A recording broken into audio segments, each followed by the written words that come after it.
Շնորհակալ եմ, մեծարգո պարոն վարչապետ, կառավարության հարգելի անդամներ, հարցս ուղղում եմ ձեզ պարոն վարչապետ, այն կապված է մայիսի 9-ին Մոսկվա նախատեսվող այցի հետ, մասնակցությունը կապված է ֆաշիզմի դեմ տարված հաղթանակի առթիվ է, եւ իհարկե մենք չենք կարող չգնահատել Հայաստանի եւ հայ ժողովրդի ավանդը այս հաղթանակում, բայց քանի որ տարատեսակ մեկնաբանություններ կան, որոնց վստահ եմ դուք եք ծանոթ, մասնավորապես օրինակ արդյոք այս այցը կամ նման միջոցառումներին մասնակցելը չեն վնասի մեր հարաբերությունները Արևմուտքի հետ եւ այլն, կխնդրեի ձեր մեկնաբանությունները այս հարցի շուրջ, շնորհակալ եմ։ Հարցին կպատասխանի վարչապետ Նիկոլ Փաշինյանը։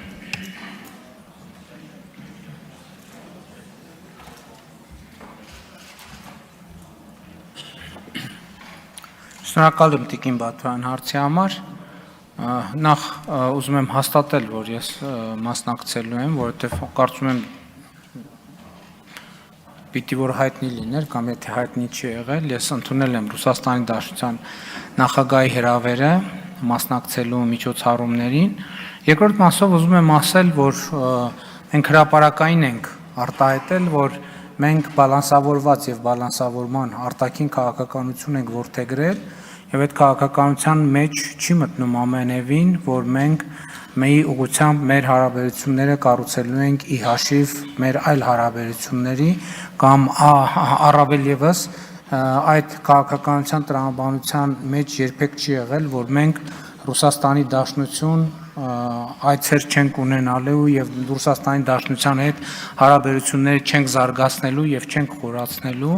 Ինձ համար ճիշտն ասած այդքան էլ հասկանալի չեն այդ մեկնաբանությունները, որովհետեւ բացի իհարկե միջոցառումը շատ կարեւոր է, նաեւ երկրորդ աշխարհամարտում տարած հաղթանակի համատեքստում, բայց նաեւ այդ հանդիպումներում քննարկվում են հարցեր, այդ թվում երկկողմորակարգի հարցեր, տարբեր հարցեր եւ նման առիթները բաց թողելը այնքան էլ ճիշտ չի լինի եւ առավել եւս ես չեմ կարծում, թե այդ քննադատությունները տեղին են կամ եթե քննադատություններ թե դիտարկումներ։ Արձագանք։ Պարոն վարչապետ, արդյոք կան արդեն պլանավորված երկկողմ կամ այլ հանդիպումներ այդ այցի շրջանակներում։ Դե գիտեք, միջոցառումը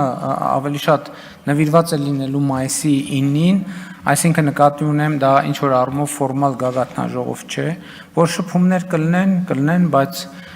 որքանով այդ շփումները կֆորմալացվեն, վստահ չեմ, որովհետև շատ